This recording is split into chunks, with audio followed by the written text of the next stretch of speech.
हाँ, ये एनसीईआरटी कक्षा 10 के पाठ्यक्रम पर आधारित है। और हम परीक्षा के लिए जो उपयोगी नोट्स हैं उनको विस्तार से समझेंगे। बिल्कुल। हमारा लक्ष्य इन नोट्स में दी गई हर एक जानकारी को मतलब लाइन दर लाइन पढ़ना और उसे एकदम आसान भाषा में समझना है, ताकि हर कॉन्सेप्ट बिल्कुल साफ हो जाए। हाँ। हम भौतिक और रासायनिक गुणधर्मों से शुरू करेंगे, फिर धातुओं की प्राप्ति और उनके संक्षारण से बचाव तक हर पहलू को क्रम से देखेंगे। ठीक है, तो चलिए शुरू करते हैं धातुओं के भौतिक गुणधर्मों से। जैसा कि हमारे नोट्स में पहली स्लाइड में दिखाया गया है, हम धातुओं के 4 मुख्य भौतिक गुणधर्मों से शुरुआत करेंगे। पहला है धात्विक चमक, जिसे लस्टर भी कहते हैं। इसमें लिखा है शुद्ध धातुओं की सतह चमकदार होती है। इस गुण को धात्विक चमक कहते हैं। ये अच्छा, जैसे सोना या चांदी की जो चमक होती है वो इसी गुण के कारण है। ठीक है। दूसरा गुण है कठोरता या हार्डनेस। नोट्स कहते हैं धातुएं सामान्यतः कठोर होती हैं, हाँ। लेकिन इसमें एक अपवाद भी है। अपवाद? क्षार धातुएं मतलब लिथियम, सोडियम, पोटेशियम इतनी मुलायम होती हैं कि उन्हें चाकू से काटा जा सकता है। हाँ, तो ज्यादातर धातुएं जैसे लोहा, तांबा, ये सब तो बहुत मजबूत और कठोर होते हैं। बिल्कुल। लेकिन सोडियम और पोटेशियम जैसी कुछ धातुएं इतनी नरम है, जैसे पनीर या मक्खन होता है ना, अच्छा, कि उन्हें आसानी से चाकू से काटा जा सकता है। और ये परीक्षा के लिए एक बहुत महत्वपूर्ण अपवाद है। आगे है आघात वर्ध्यता, मैलिबिलिटी। लिखा है कुछ धातुओं को पीट कर पतली चादर बनाया जा सकता है। इस गुण को आघात वर्ध्यता कहते हैं। और इसका उदाहरण दिया है सोना तथा चांदी सबसे अधिक आघात वर्ध्य धातुएं हैं। इसका मतलब है कि धातुओं को जब हथौड़े से पीटा जाता है तो वे टूटती नहीं है, अच्छा, बल्कि फैलकर पतली शीट या चादर में बदल जाती हैं। मिठाइयों पर जो चांदी का वर्क लगा होता है ना, हाँ हाँ, वो इसी गुण का सबसे अच्छा उदाहरण है। और चौथा गुण है तन्यता मतलब डक्टिलिटी। नोट्स के अनुसार धातु को पतले तार के रूप में खींचने की क्षमता को तन्यता कहते हैं। इसमें एक बहुत दिलचस्प तथ्य है, सोना सबसे अधिक तन्य धातु है। 1 ग्राम सोने से 2 किलोमीटर लंबा तार बनाया जा सकता है। ये धातुओं का वो गुण है जिससे हम उन्हें खींचकर तार बना सकते हैं। Right. जैसे बिजली के तार तांबे के बने होते हैं, हाँ। क्योंकि तांबा एक तन्य धातु है। और सोने की तन्यता तो मतलब कमाल की है, सिर्फ 1 ग्राम सोने से 2 किलोमीटर लंबा तार। सच में हैरान करने वाला है। अब हम धातुओं के कुछ और भौतिक गुणधर्मों पर आते हैं। 5वां गुण है ऊष्मा तथा विद्युत की चालकता। ओके। नोट्स में लिखा है धातुएं ऊष्मा तथा विद्युत की सुचालक होती हैं। इनका गलनांक बहुत अधिक होता है। इसके सर्वश्रेष्ठ और कुचालक के उदाहरण भी हैं। सर्वश्रेष्ठ चालक सिल्वर तथा कॉपर, कुचालक लेड तथा मरकरी। सुचालक का मतलब है कि धातुएं अपने अंदर से गर्मी यानी ऊष्मा और बिजली यानी विद्युत को आसानी से गुजरने देती हैं। अच्छा, इसीलिए तो खाना पकाने के बर्तन धातु के बने होते हैं और बिजली के तार कॉपर या एल्यूमिनियम के। और चांदी सबसे अच्छी सुचालक है। हाँ, लेकिन महंगी होने के कारण इसका इस्तेमाल कम होता है। इसमें एक और बिंदु है, विद्युत तारों पर पॉलीविनाइल क्लोराइड यानी पीवीसी या रबड़ की परत होती है। ये सुरक्षा के लिए है, क्योंकि धातुएं विद्युत की सुचालक होती हैं, तो उन्हें छूने से करंट लग सकता है। सही बात है। पीवीसी या रबड़ जो है वो विद्युत के कुचालक होते हैं, इसीलिए इनकी परत हमें करंट लगने से बचाती है। ठीक है। 6ठा गुण है ध्वनिक या सोनोरस। जो धातुएं किसी कठोर सतह से टकराने पर आवाज उत्पन्न करती हैं, उन्हें ध्वनिक कहते हैं।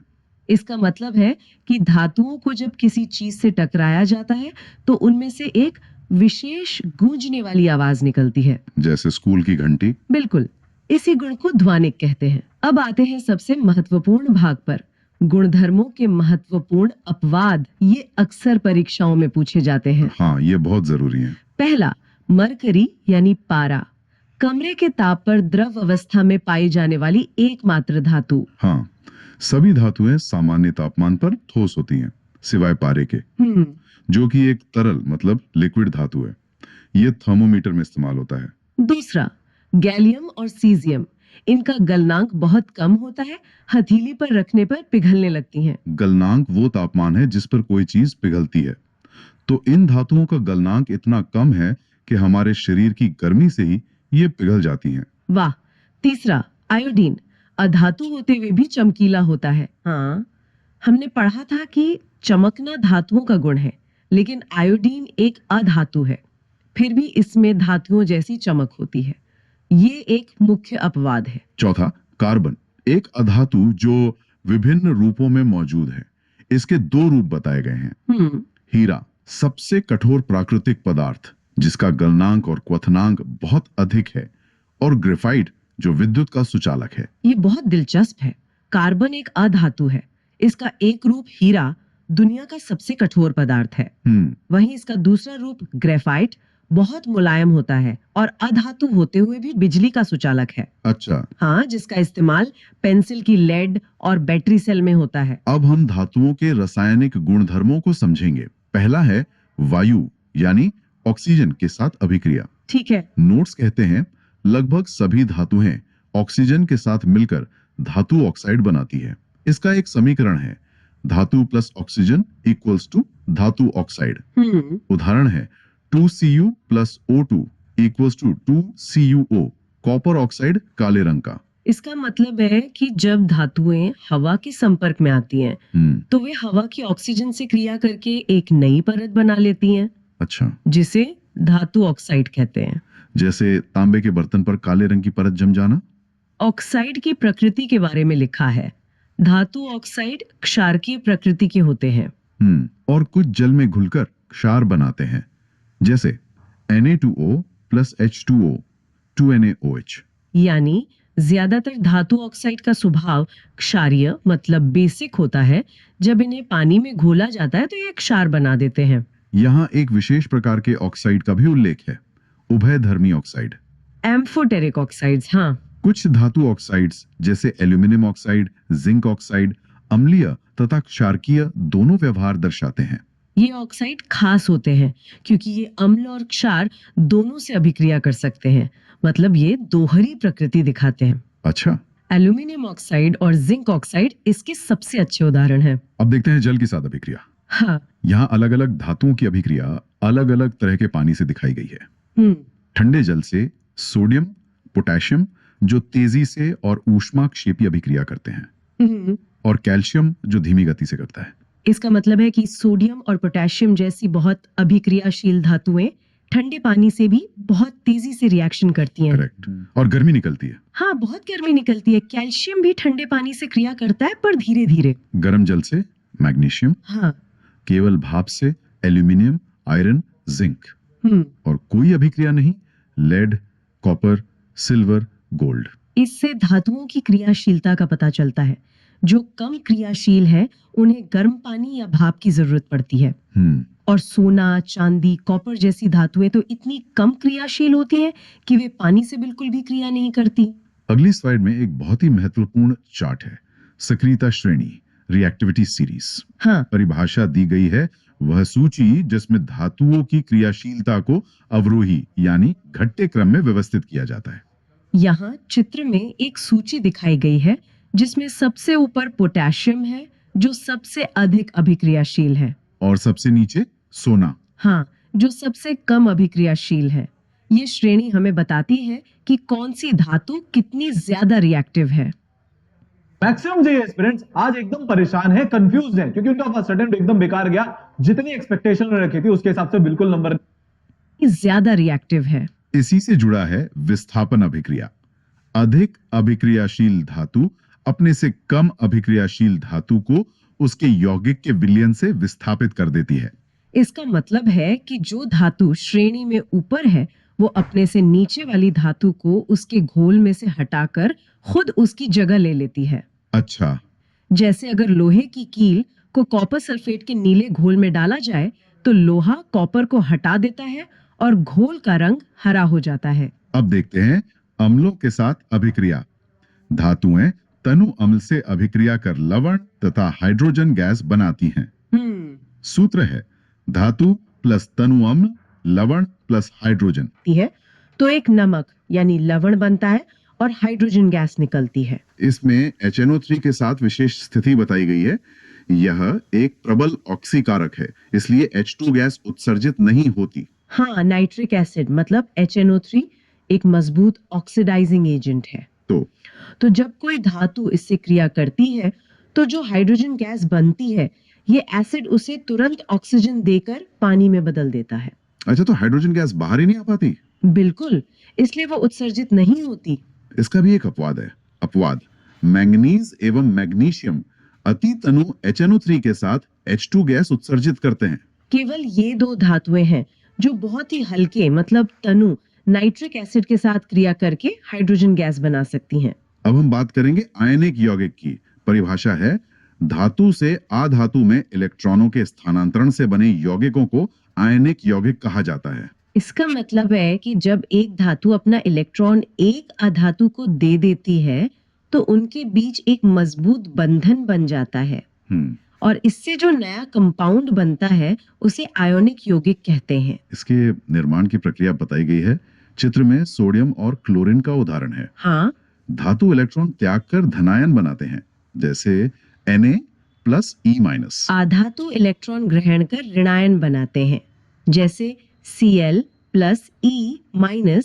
Is equal to Cl-। चित्र में दिखाया गया है कि सोडियम के बाहरी कक्ष में एक इलेक्ट्रॉन है जिसे वो आसानी से त्याग देता है और पॉजिटिव चार्ज वाला आयन बन जाता है। हाँ, धन आयन। और क्लोरीन के बाहरी कक्ष में 7 इलेक्ट्रॉन है, उसे एक की जरूरत है, तो वो सोडियम का इलेक्ट्रॉन लेकर नेगेटिव चार्ज वाला आयन यानी ऋणायन बन जाता है। विपरीत आवेशित आयन मजबूत स्थिर वैद्युत बल द्वारा बंधकर यौगिक बनाते हैं। तो ये प्लस और माइनस चार्ज एक दूसरे को मजबूती से खींचते हैं और सोडियम क्लोराइड NaCl यानी हमारा साधारण नमक बन जाता है। अब देखते हैं आयोनिक यौगिकों के गुणधर्म। ठीक है। पहला, भौतिक प्रकृति, ठोस व कठोर, सामान्यतः भंगुर।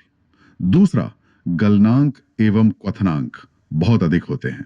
ये यौगिक ठोस और कठोर होते हैं क्योंकि इनके आयनों के बीच बहुत मजबूत आकर्षण बल होता है, लेकिन दबाव डालने पर ये टूट जाते हैं यानी भंगुर होते हैं और इसी मजबूत बल के कारण इन्हें पिघलाने या उबालने के लिए बहुत ज्यादा ऊर्जा लगती है। तीसरा गुण, घुलनशीलता, जल में घुलनशील परंतु पेट्रोल केरोसिन में अघुलनशील। और चौथा, विद्युत चालकता, ठोस अवस्था में कुचालक परंतु गलित या जलीय विलयन में सुचालक। हाँ, ये पानी में आसानी से घुल जाते हैं लेकिन पेट्रोल जैसे ऑर्गेनिक सॉल्वेंट्स में नहीं। और विद्युत चालकता वाली बात, वो एक बहुत जरूरी बात है। ठोस नमक में से बिजली पास नहीं हो सकती क्योंकि आयन बंधे होते हैं, हिल नहीं सकते। अच्छा, लेकिन जब नमक को पिघला दिया जाए या पानी में घोल दिया जाए तो आयन आजाद हो जाते हैं और घूमने लगते हैं, जिससे वे बिजली का संचालन कर पाते हैं। अगला विषय है धातुओं की प्राप्ति। इसमें कुछ प्रमुख परिभाषाएं हैं, खनिज, अयस्क और गैंग। सरल भाषा में जमीन से जो भी चीज निकलती है वो खनिज है। ठीक है। लेकिन अगर किसी खनिज में से धातु निकालना आसान और फायदेमंद हो तो उसे अयस्क कहते हैं। और गैंग? अयस्क के साथ जो फालतू की मिट्टी पत्थर जैसी गंदगी होती है उसे गैंग कहते हैं। यहाँ अयस्क से धातु निष्कर्षण के चरण का एक फ्लो चार्ट दिया गया है। हाँ, इस चार्ट में दिखाया गया है कि अयस्क से धातु निकालने की प्रक्रिया को 3 हिस्सों में बांटा गया है। क्रियाशीलता के आधार पर? बिल्कुल। उच्च अभिक्रियाशील, मध्यम अभिक्रियाशील और निम्न अभिक्रियाशील धातुओं के लिए अलग अलग तरीके हैं। तो उच्च अभिक्रियाशील धातुओं के लिए? उनके लिए उनके गलित अयस्क का विद्युत अपघटन करके उन्हें शुद्ध किया जाता है। और मध्यम? मध्यम अभिक्रियाशील धातुओं के अयस्क ज्यादातर कार्बोनेट या सल्फाइड के रूप में मिलते हैं। उन्हें पहले ऑक्साइड में बदला जाता है और फिर उनका अपचयन किया जाता है। और निम्न अभिक्रियाशील? वो ज्यादातर शुद्ध रूप में मिलती हैं, उन्हें बस थोड़ा सा परिष्करण करना पड़ता है। चलिए, अब हम मध्यम अभिक्रियाशील धातुओं के निष्कर्षण की प्रक्रियाओं को विस्तार से देखते हैं। ठीक है। पहली है भर्जन, रोस्टिंग। परिभाषा, सल्फाइड अयस्क को वायु की उपस्थिति में अधिक ताप पर गर्म करके ऑक्साइड में बदलना। भर्जन प्रक्रिया सल्फाइड अयस्कों के लिए होती है। इसमें अयस्क को हवा की मौजूदगी में बहुत तेज गर्म किया जाता है ताकि सल्फाइड ऑक्साइड में बदल जाए। दूसरी है निस्तापन, कैल्सिनेशन। परिभाषा, कार्बोरेट अयस्क को सीमित वायु में अधिक ताप पर गर्म करके ऑक्साइड में बदलना। निस्तापन प्रक्रिया कार्बोनेट अयस्कों के लिए है। इसमें अयस्क को कम हवा या बिना हवा के गर्म किया जाता है जिससे कार्बोनेट ऑक्साइड में बदल जाता है। इसके बाद है अपचयन, रिडक्शन। परिभाषा, कार्बन जैसे अपचायक का उपयोग कर धातु ऑक्साइड से धातु प्राप्त करना। जब हमें धातु का ऑक्साइड मिल जाता है तो उसमें से ऑक्सीजन को हटाने के लिए हम कार्बन का इस्तेमाल करते हैं। अच्छा, कार्बन ऑक्सीजन को अपने साथ ले जाता है और हमें शुद्ध धातु मिल जाती है। अब है धातुओं का परिष्करण, विद्युत अपघटनी परिष्करण। यहाँ एक चित्र है जिसमें एक टैंक, दो रॉड, एनोड और कैथोड और एक विलयन दिखाया गया है। प्रक्रिया का वर्णन है। धारा प्रवाहित करने पर अशुद्ध धातु एनोड से घुलकर विलयन में जाती है और उतनी ही शुद्ध धातु कैथोड पर जमा हो जाती है। ये धातु को बिल्कुल शुद्ध करने का तरीका है। इसमें हम अशुद्ध धातु की एक मोटी रॉड लेते हैं, वो एनोड बनती है, और शुद्ध धातु की एक पतली पट्टी, वो कैथोड बनती है। ठीक है। जब बिजली पास की जाती है तो अशुद्ध रॉड से शुद्ध धातु निकलकर विलयन में घुलती है और फिर पतली वाली शुद्ध पट्टी पर जाके जमा हो जाती है। और अशुद्धियां? जो गंदगी होती है वो नीचे एनोड पंख के रूप में इकट्ठा हो जाती है। हमारा अगला विषय है Prepare for UGC NET exam with Unacademy's free test series today. I am Prachi Sharma and join me in the journey. क्षारण, कोरोजन। जब कोई धातु अपने आसपास अम्ल, आर्द्रता आदि के संपर्क में आती है तब यह संक्षारित हो जाती है। उदाहरण है लोहे पर जंग लगना, चांदी का काला होना, कॉपर पर हरी परत। सरल शब्दों में जब धातुएं नमी और हवा के संपर्क में आती हैं तो वे धीरे धीरे खराब होने लगती हैं। अच्छा। इसी प्रक्रिया को संक्षारण कहते हैं। लोहे में जंग लगना इसका सबसे आम उदाहरण है। तो संक्षारण से सुरक्षा कैसे की जाए? नोट्स में लिखा है पेंट करके, तेल लगाकर, ग्रीस लगाकर, यशद लेपन, मिश्रातु बनाकर। इन तरीकों से हम धातु की सतह का संपर्क हवा और नमी से तोड़ देते हैं जिससे वह सुरक्षित रहती है। यशद लेपन क्या है? यशद लेपन यानी गैल्वेनाइजेशन, इसमें लोहे पर जिंक की परत चढ़ाई जाती है जो उसे जंग से बचाता है। यहाँ मिश्रातु यानी अलॉय का भी जिक्र है, दो या दो से अधिक धातुओं का समांगी मिश्रण। मिश्रातु यानी अलॉय दो या ज्यादा धातुओं को पिघलाकर मिलाने से बनता है। इससे धातुओं के गुण बेहतर हो जाते हैं। टेबल में कुछ उदाहरण हैं: इस्पात, स्टेनलेस स्टील, पीतल, कांसा, सोल्डर, अमलगम। जैसे कि स्टेनलेस स्टील जो लोहा, निकल और क्रोमियम से मिलकर बनता है। ये साधारण लोहे से ज्यादा मजबूत होता है और इसमें जंग भी नहीं लगता। हाँ। इसी तरह पीतल और कांसा भी बहुत उपयोगी मिश्रातु हैं। अंत में कुछ बहुत ही रोचक विशेष तथ्य दिए गए हैं। अच्छा। पहला है एक्वा रेजिया। ये 3:1 के अनुपात में सांद्र हाइड्रोक्लोरिक अम्ल एवं सांद्र नाइट्रिक अम्ल का ताजा मिश्रण है। यह सोना और प्लैटिनम को गला सकता है। ये एक बहुत ही शक्तिशाली एसिड का मिश्रण है जिसे रॉयल वाटर भी कहते हैं। Royal water? हाँ, क्योंकि ये सोना और प्लैटिनम जैसी कीमती धातुओं को भी अपने अंदर घोल सकता है। दूसरा है एनोडीकरण। एल्यूमिनियम पर ऑक्साइड की मोटी परत बनाने की प्रक्रिया। यह परत एल्यूमिनियम को संक्षारण से बचाती है। यह एल्यूमिनियम को जंग से बचाने का एक तरीका है। इसमें विद्युत अपघटन द्वारा एल्यूमिनियम की सतह पर ऑक्साइड की एक मोटी और मजबूत परत बना दी जाती है। और तीसरा और शायद सबसे आश्चर्यजनक, दिल्ली का लौह स्तंभ। हाँ, ये तो कमाल है। कुतुब मीनार के निकट स्थित लगभग 1600 वर्ष पुराना भारतीय लौह कर्मियों द्वारा निर्मित, इसमें आज तक जंग नहीं लगा है। यह भारतीय धातु विज्ञान का एक अद्भुत नमूना है। 1600 साल से खुले में खड़े होने के बावजूद इस लोहे के खंभे पर आज तक जंग नहीं लगा है। 1600 साल? हाँ, यह दिखाता है कि उस समय के कारीगरों के पास धातु का कितना उन्नत ज्ञान था। तो ये थी हमारी आज की चर्चा, अध्याय धातु एवं अधातु पर। हमने धातुओं के गुणों से लेकर उनके निष्कर्षण और सुरक्षा तक हर महत्वपूर्ण बिंदु को समझने की कोशिश की। और हमने देखा कि कैसे अपवाद अक्सर नियमों से ज्यादा महत्वपूर्ण होते हैं और कैसे प्राचीन भारतीय विज्ञान आज भी हमें चकित कर सकता है। बिल्कुल। और इसी बात पर हम अपने श्रोताओं के लिए एक सवाल छोड़ जाते हैं। हमने दिल्ली के लौह स्तंभ